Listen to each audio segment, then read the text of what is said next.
DMTV, bilile kamalo bana ebele.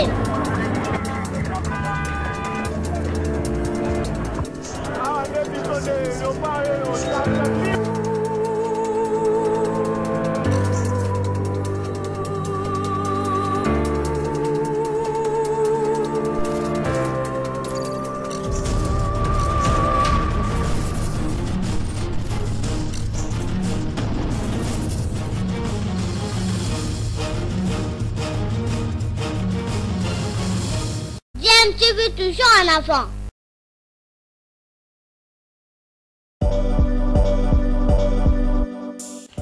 Vous êtes sur DMTV, bonjour ou bonsoir, tout dépend de l'heure à laquelle vous nous suivez. Tout plaisir est pour nous de vous retrouver, mais surtout de savoir que vous êtes nombreux en train de suivre votre chaîne YouTube DMTV. DMTV qui vous propose l'actualité, vous propose également des analyses et des réflexions sur des sujets d'actualité, sur des faits sociaux, tout simplement sur des réalités que nous observons ici chez nous en République démocratique du Congo. De la CAN 2023, le stade des Martyrs pourrait accueillir le match RDC-Soudan prévu le 9 septembre 2023. Après plusieurs mois de fermeture, la CAF a donc dépêché son émissaire à Kinshasa pour voir l'évolution des travaux dans ce stade omnisport à un mois du dernier match des éliminatoires de la prochaine Coupe d'Afrique des Nations. L'inspecteur ougandais a pris tout son temps pour passer au peigne fin les différentes recommandations faites par la CAF avant de faire son rapport à l'instance panafricaine. Cette inspection a donc duré 5 heures du temps. Ivan Kindou ne voulait rater aucun détail sur la réhabilitation de ce stade. L'inspecteur ougandais a donc débuté sa randonnée sur l'aire des Jeux en vérifiant le poteau de réserve avant de jeter un coup d'œil sur les bancs de touche. Et la deuxième étape de cette inspection était la visite des différents vestiaires. D'abord les vestiaires des joueurs, ensuite celui des arbitres, les toilettes également, la salle de conférence de presse avec une capacité de 50 places assises, y compris à la tribune de presse. L'émissaire de la CAF a aussi constaté que le stade des Martyrs peut accueillir des matchs nocturnes. Et pour cette dernière étape de sa visite, l'émissaire de la CAF a pris au moins 45 minutes pour tester l'intensité de la lumière sur la pelouse. Il faut maintenant croiser les doigts et espérer que la CAF va donc homologuer le stade des Martyrs pour permettre à la RDC de recevoir le Soudan à Kinshasa lors du match de la 6e et dernière journée des éliminatoires de la CAN Côte d'Ivoire 2023 prévu au mois de septembre prochain.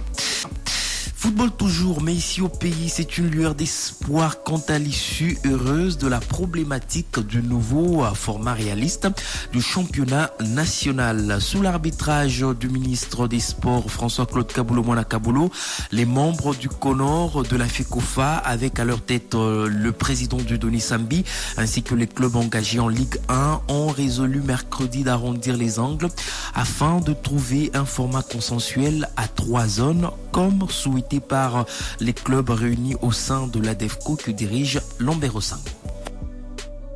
La médiation du patron des sports donne une lueur d'espoir quant à l'issue heureuse de la problématique du nouveau format réaliste et consensuel à appliquer au championnat d'élite. Après un débat musclé, les responsables des clubs et ceux du comité de normalisation de la Fédération congolaise de football association, CONOR en sigle, les deux parties ont convenu de se rencontrer à nouveau ce jeudi 10 août afin d'harmoniser les vues. Ici, nous trouvons une troisième proposition qui s'est ajoutée. C'est pour ça que nous avons sollicité de nous rencontrer demain pour qu'on se mette d'accord. Il y avait une proposition de 10 clubs en 2 poules, Est et Ouest. Ils ont demandé qu'on puisse accepter de faire monter de 6 équipes en première division. Il faut que ce que nous allons mettre en place rencontre aussi nos statuts, rencontre aussi ce qui s'est fait au niveau international.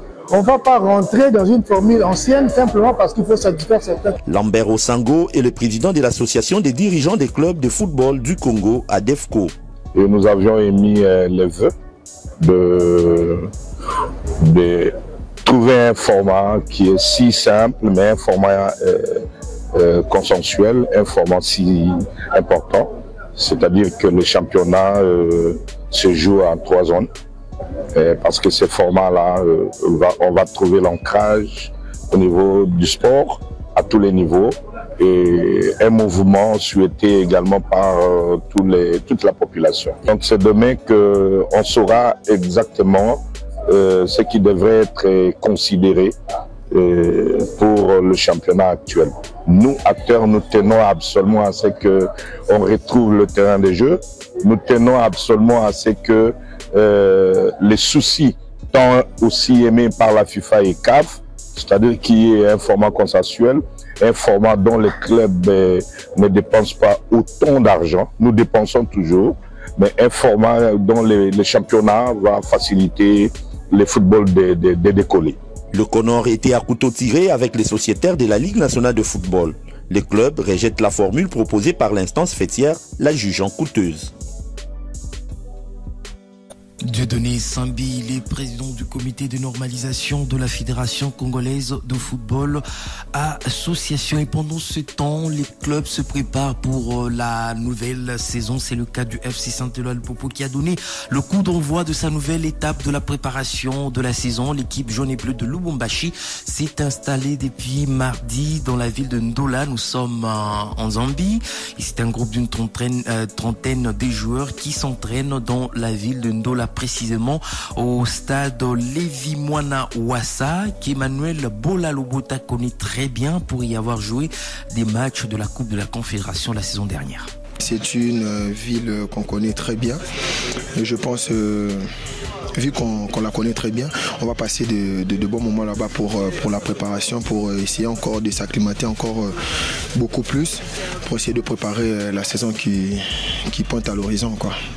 Ça a toujours été un plaisir pour nous de se retrouver et là on se retrouve encore une fois de plus avec le nouveau. Déjà moi, je pense que chez Lupopo il n'y a pas de nouveau, parce qu'une fois que tu es sélectionné ou bien tu es considéré comme joueur de Lupopo, tu n'es plus nouveau, quoi. Donc tu accueilles comme un ancien et puis je pense que ça se passe bien. Vous pouvez même le demander aux nouveaux qui sont là. L'ailier Emmanuel Bola-Lobota du FC Saint-Éloi Lupopo qui est également heureux de retrouver son buteur Orso Mwaku, ce jeune qui a pris part au tournoi Fatchi Cup, mais également au 9e jeu de la francophonie avec les Léopards U20 de la RDC. Orso Mwaku est heureux de retrouver ses coéquipiers et se dit prêt de participer à cette préparation avant le go de la nouvelle saison. Nous les a bien, tous s'habituent déjà qu'on a, nous travaillons pour nous dans les bons. J'espère que nous avons une préparation pour nous les camarades.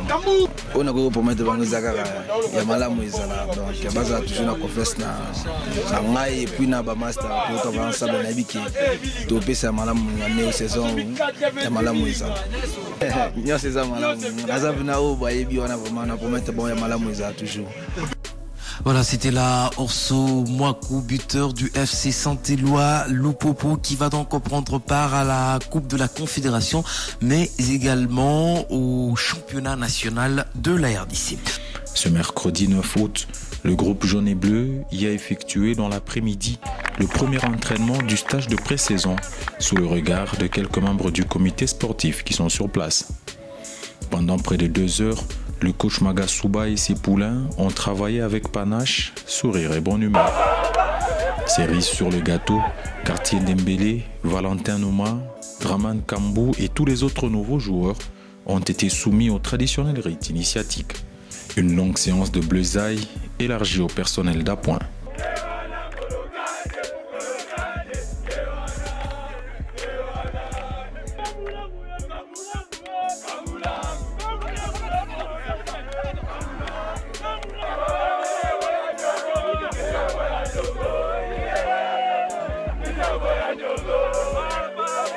Le coach Mohamed Magasuba a expliqué que l'un des buts principaux d'un stage de préparation est entre autres de créer un esprit de groupe pour une meilleure collaboration. Surtout ce qui est plus important dans les phases de préparation, il faut surtout mettre en valeur l'esprit d'équipe.